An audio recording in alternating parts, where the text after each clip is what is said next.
সকাল থেকে রাত পর্যন্ত আমাদের মহিলাদের হাজার একটি কাজ থাকে। আমরা বুদ্ধি খাটিয়ে কাজগুলো করলে খুব দ্রুত শেষ করতে পারি।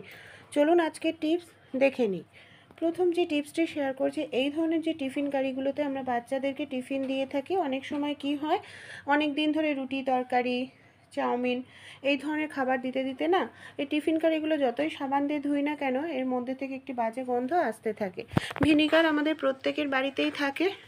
সামান্য পরিমাণ ভিনিগার এখানে আমি নিয়েছি। খুব ভালো করে টিফিন কারিতে ভিনিগারটা লাগিয়ে ঢাকনাটা বন্ধ করে এটাকে এইভাবেই ঢেকে রেখে দেব 10 মিনিটের জন্য। 10 মিনিট পর নর্মাল জল দিয়ে ধুয়ে নেবেন।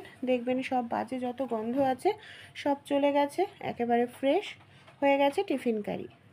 এই ধরনের চা ছাঁকনির আমরা যে কোনো জিনিস কিন্তু ছেঁকে থাকি, দুধ বা যে কোনো লিকুইড জিনিস, অনেক সময় এই ধরনের পাত্রের মধ্যে রেখে ছাঁকতে গেলে বারবার পড়ে যায়, হাত দিয়ে ধরতে গেলেও খুব অসুবিধা হয়।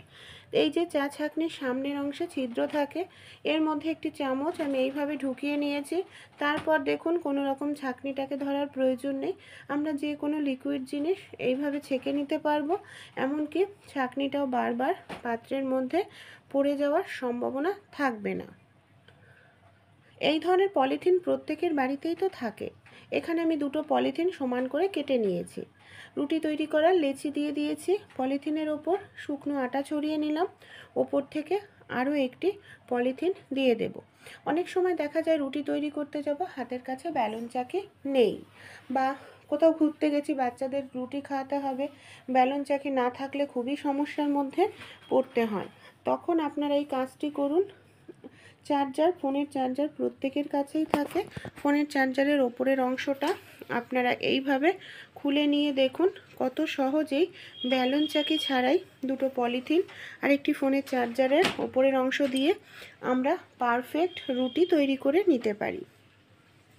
আর এইভাবে রুটি তৈরি করলে রুটিটাও খুব সুন্দর গোল হবে, কোথাও মোটা পাতলা থাকবে না। আপনারা যত পাতলা করতে চান তত পাতলাও করে নিতে পারেন।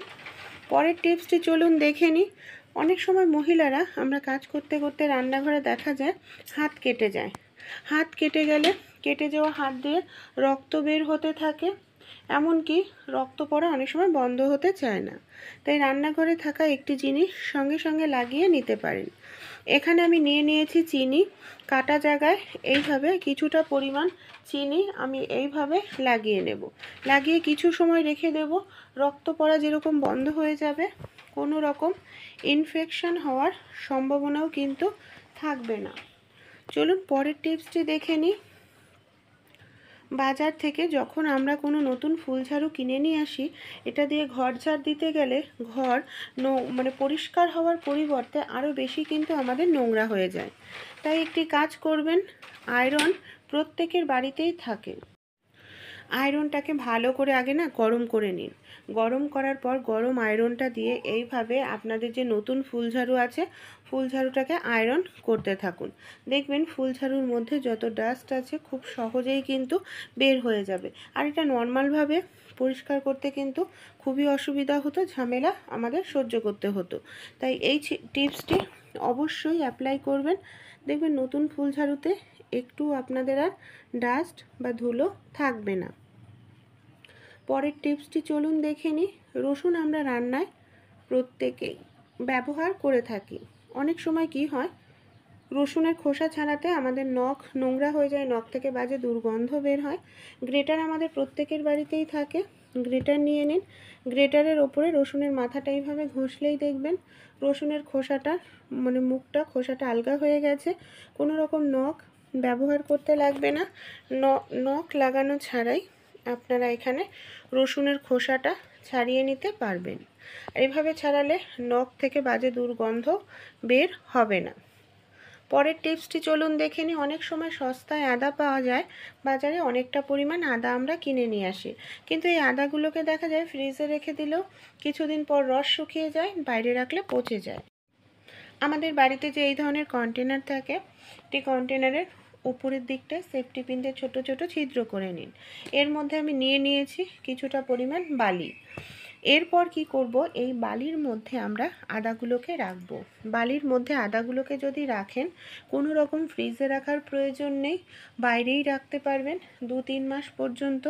দেখবেন আদাটার রসও শুকাবে না, আদাটা পচবেও না, একেবারে ভালো ফ্রেশ টাটকা থাকবে আদাটা। পরের টিপসটি চলুন দেখে নিই। সবজি, লঙ্কা এই জাতীয় জিনিসগুলো যখন আমরা ছুরি দিয়ে কাটতে যাই, বিশেষ করে দেখা যায় ঝিরিঝিরি করে করতে গেলে আমাদের বুড়ো আঙুলটা না কেটে কেটে যায়। তাই বুড়ো আঙুলে আপনারা এইভাবে একটি চামচ গার্ডারের সাহায্যে আটকে নিন। এইভাবে একটি চামচ গার্ডারের সাহায্যে আটকে তারপর যদি আপনারা সবজি, লঙ্কা যে কোনো কিছুই কাটবেন, তাতে দেখবেন আপনাদের বুড়ো আঙুল যে একটি কেটে কেটে যায়, দাগ হয়ে যায়, যেরকম বাজে লাগে দেখতে, সেটা হবে না। এমনকি এই কাজটি আপনাদের করতেও কিন্তু কোনো রকম অসুবিধা হবে না। দেখুন কত সুন্দরভাবে এখানে কিন্তু আমি লঙ্কাটা কেটে নিচ্ছি। আইডিয়াটি ভালো লেগে থাকলে অবশ্যই আপনারাও কিন্তু ট্রাই করে দেখবেন। এই ধরনের যে বোতলগুলো থাকে আমাদের বাড়িতে, কোল্ড ড্রিঙ্ক জলের বোতল, আমি এখানে একটি কোল্ড ড্রিঙ্কসের বোতলের ওপরের অংশ কেটে নিয়েছি। এখানে বড় দেখে আমি একটি লাঠি নিয়ে নিয়েছি, আর দেখুন একটি কাপড় নিয়ে নিয়েছি। কাপড়, জামা যে কোনো কিছু নিতে পারেন। বোতলের বোতলটার ওপর রেখে লাঠিটাকে এইভাবে ঢুকিয়ে দিন। এইভাবে ঢোকালে দেখবেন একেবারে টাইট হয়ে যাবে। বোতলটা দেওয়ার কারণে কাপড়টা অনেকটা জায়গা পর্যন্ত ছড়িয়ে থাকবে। তারপর এটার সাহায্যে আমরা কি কাজ করতে পারবো চলুন দেখে নিই। অনেক সময় ঘর মুছতে গেলে আমাদের হাঁটু যন্ত্রণা, কোমর যন্ত্রণা করে। এটার সাহায্যে আমরা খুব সহজেই ঘরটাকে মুছে নিতে পারি, আলমারির নিচে, খাটের নিচে, যেখানে আমাদের হাত পৌঁছায় না। আর এইভাবে কাজটি দেখুন করতেও কত সুবিধা হবে। কোনো রকম মপ কেনার প্রয়োজন পড়বে না, হাত লাগানো ছাড়াই ঘর মোছা হয়ে যাবে। তাছাড়াও দেয়ালে অনেক সময় প্রচুর পরিমাণে মাকড়সারা জাল তৈরি করে। সেই মাকড়সার জালগুলোকেও আপনারা এইভাবে পরিষ্কার করতে পারেন। একটু সার্ফ দিয়ে কাপড় ভিজিয়ে নিয়ে রান্নাঘরের টাইলসগুলো যে তেল কাস্টে হয়ে যায়, সেটাও কিন্তু পরিষ্কার করতে পারেন। পরের টিপসটি চলুন দেখে নিই। পারফিউমের গন্ধ আমাদের অনেকেরই ভীষণ ভালো লাগে, কিন্তু অনেক সময় দেখা যায় বেশি সময় পারফিউমের গন্ধটা থাকে না।